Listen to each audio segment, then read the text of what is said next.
চিংড়ি মাছটাকে প্রথমে আমরা ধুয়ে নিয়েছি, তারপরেতে নুন আর হলুদ মাখিয়ে নেওয়া হয়েছে, তারপরে এটাকে ভাজা হবে। এবারে আমরা চিংড়ি মাছটাকে ভাজা হয়েই এসেছে, এবারে আমরা এটাকে তোলা হবে। মাছটা আমরা হালকা করে ভেজে তুলে নিয়েছি, এই যে দেখছেন চিংড়ি মাছটা ভাজা আছে। ভাজে তুলে নেওয়ার পর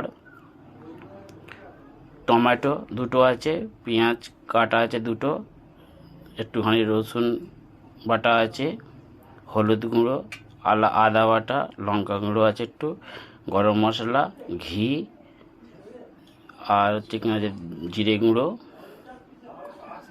গরম মশলার গুঁড়ো আছে। এই মশলাগুলো আমরা এখন তেলে একে একে দেব, দিয়ে এটা কষা হবে। চিনি স্বাদ মতো চিনি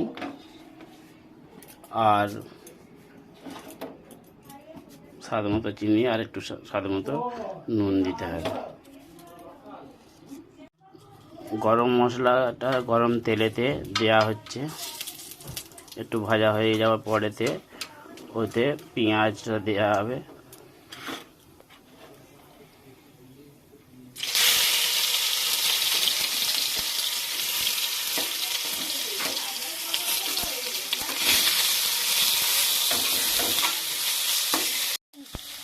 পেঁয়াজটা আমাদের একটু আধ ভাজা হয়ে এসেছে, অল্প রাঙা রাঙা করে ভাজা হয়ে এসেছে।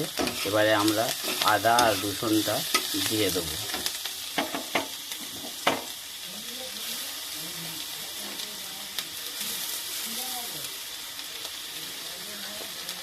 দিয়ে একটু এটাকে ভেজে নিয়ে তারপরে আমার টমেটোটা দিয়ে দেবো।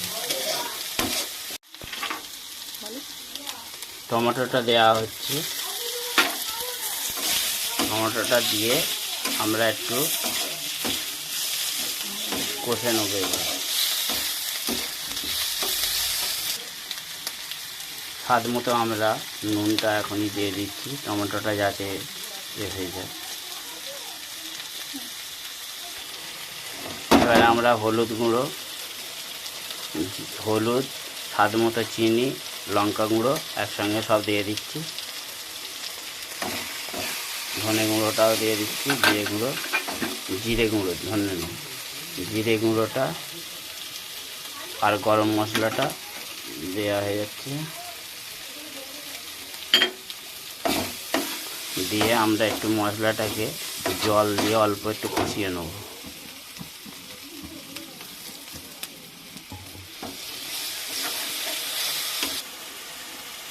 এই নারকেল একটা কুড়ে নিয়েছি, নিয়ে তার দুধটা বার করেছি। এই দুধটা এবারে ওতে আমরা দিয়ে দেবো। মশলাটা কষা হয়ে গেছে দেখতে পাচ্ছেন। এবারে আমরা দুধটা দিয়ে দেবো।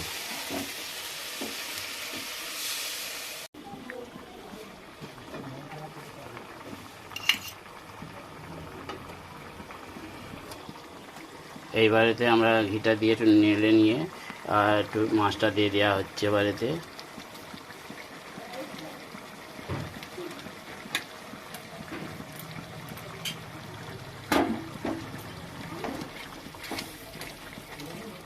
মাছটা দিয়ে বেশিক্ষণ, চিংড়ি মাছ তো বেশিক্ষণ সময় লাগে না, এটা তাড়াতাড়ি হয়ে যাবে। দেখছেন আমাদের এটা হয়ে গেছে, এবারে ফুটে গেছে, এটা হয়ে গেছে মাছটা, চিংড়ি মাছের মালাইকারিটা আমাদের হয়ে গেছে। এবারে আমরা এটাকে গ্যাসটাকে অফ করে দিচ্ছি, দিয়ে এটা একটু চাপা দিয়ে রাখা হবে, ঠান্ডা হলে। আমাদের এই যে দেখছেন মালাইকারিটা হয়ে গেছে, এই যে নামিয়ে নেওয়া হয়েছে।